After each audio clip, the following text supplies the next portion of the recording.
Assalamualaikum warahmatullahi wabarakatuh.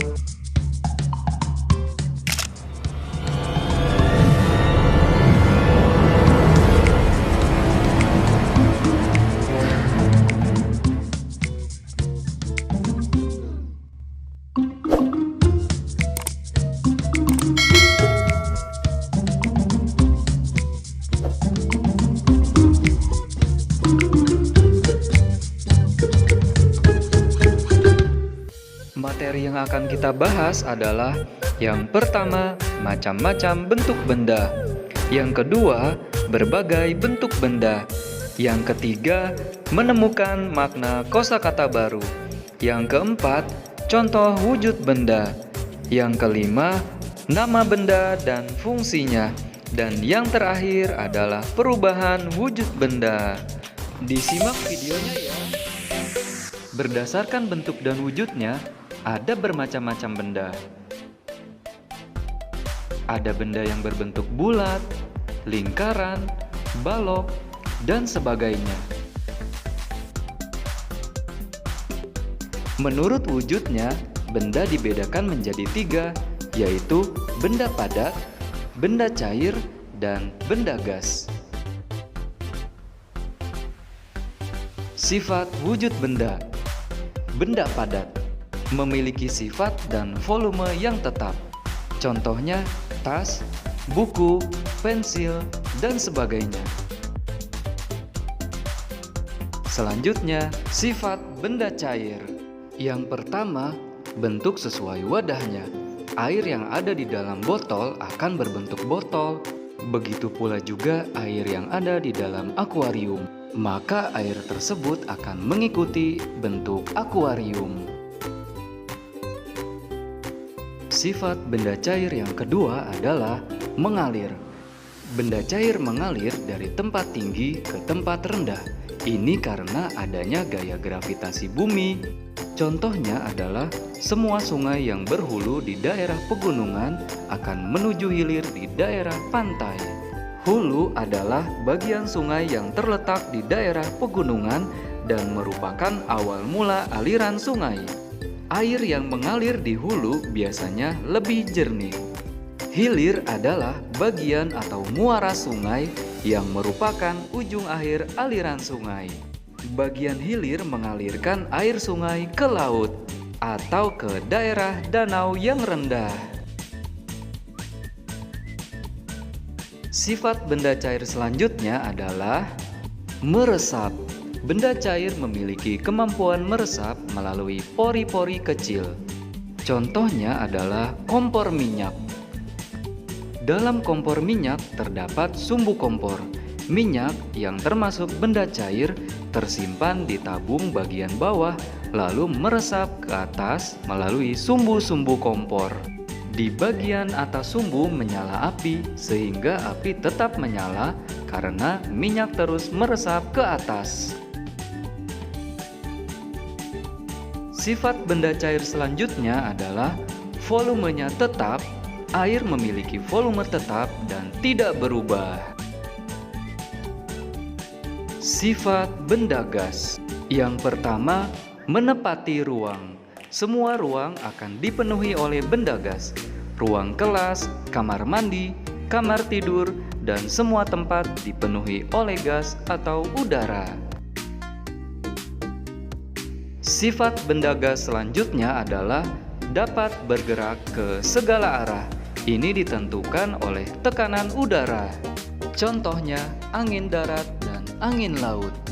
Angin darat terjadi pada malam hari ketika suhu daratan tinggi dan suhu laut rendah, sehingga udara bergerak dari darat ke laut. Ini biasanya dimanfaatkan untuk menerpa layar perahu. Angin laut adalah udara yang bergerak dari lautan ke daratan. Angin laut terjadi pada siang hari saat matahari mulai memancarkan panasnya. Terjadinya angin laut karena tekanan udara di atas daratan menjadi lebih rendah karena panas. Sedangkan tekanan udara di lautan cenderung masih lebih tinggi karena lebih dingin. Sifat benda gas selanjutnya adalah bentuknya berubah sesuai tempat. Contohnya, gas yang ada di dalam balon akan berbentuk balon, dan gas yang di dalam ban akan berbentuk ban. Sifat benda gas selanjutnya adalah volumenya berubah-ubah karena gas dapat memuai dengan cepat. Contohnya, balon udara. Di dalam balon udara terjadi pemuaian udara yang berasal dari api. Pemuaian yaitu volumenya berubah karena kenaikan suhu udara. Contoh selanjutnya adalah ban mobil. Ban mobil meletus terjadi karena pemuaian udara atau gas yang di dalam ban. Pemuaian pada gas tersebut terjadi karena adanya kenaikan suhu udara di dalam ban mobil. Menemukan makna kosakata baru. Yang pertama adalah kata rumit.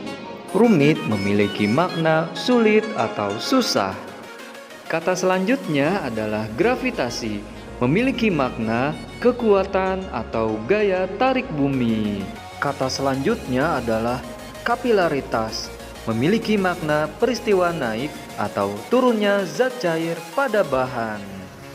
Kata selanjutnya adalah pori-pori, memiliki makna lubang kecil pada kulit atau rongga kecil-kecil pada benda padat. Dan kata yang terakhir adalah volume, memiliki makna isi atau besarnya benda dalam ruang. Selanjutnya kita akan membahas mengenai nama benda dan fungsinya. Yang pertama adalah balon. Balon berfungsi untuk hiasan. Yang kedua adalah payung. Payung berfungsi untuk melindungi diri saat hujan dan panas. Yang ketiga adalah bola sepak. Bola sepak berfungsi untuk dipakai sebagai alat olahraga atau permainan. Yang keempat adalah botol. Botol berfungsi untuk menyimpan air. Yang kelima adalah sapu ijuk. Sapu ijuk berfungsi untuk menyapu atau membersihkan lantai dan teras. Yang keenam adalah baju. Baju berfungsi untuk melindungi tubuh. Yang ketujuh adalah gelas. Gelas berfungsi untuk minum. Dan yang terakhir adalah lampu. Lampu berfungsi untuk penerangan di malam hari atau di dalam keadaan gelap. Selanjutnya, mari kita bahas mengenai perubahan wujud benda. Setiap benda dapat berubah wujud menjadi gas, padat, maupun cair. Hal tersebut tergantung pada proses yang dialaminya. Faktor yang mempengaruhi perubahan benda adalah suhu, karena perubahan suhu suatu benda dapat mempengaruhi wujud benda tersebut. Jika benda padat berubah menjadi benda gas, disebut dengan menyublim. Sebaliknya, jika benda gas berubah menjadi benda padat, disebut dengan mengkristal. Benda gas berubah wujud menjadi benda cair disebut dengan mengembun. Sebaliknya, jika benda cair berubah menjadi benda gas disebut dengan menguap. Benda padat berubah wujud menjadi benda cair disebut dengan mencair.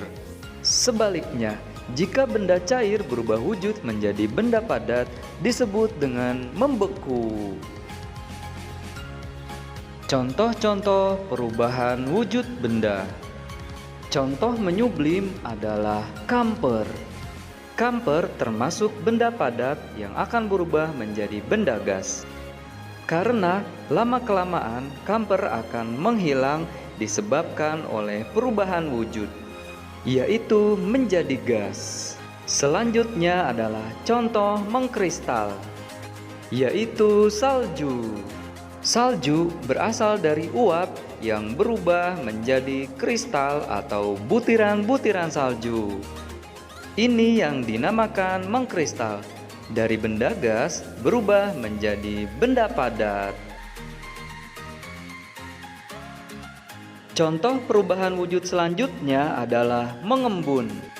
Biasanya di pagi hari, udara yang sejuk atau udara yang masih dingin akan mengembun menjadi butiran-butiran air. Selanjutnya, contoh menguap. Baju yang basah dijemur di terik sinar matahari akan mengering. Contoh perubahan wujud selanjutnya adalah membeku. Air yang disimpan di kulkas freezer akan berubah menjadi es batu atau membeku. Ini yang dinamakan perubahan wujud benda cair menjadi benda padat. Dan yang terakhir adalah contoh mencair. Es batu akan mencair di suhu yang panas atau di tempat yang panas. Ini yang dinamakan perubahan wujud benda dari benda padat menjadi benda cair. Terima kasih. Jangan lupa untuk di-subscribe, like, and share. Wassalamualaikum warahmatullahi wabarakatuh.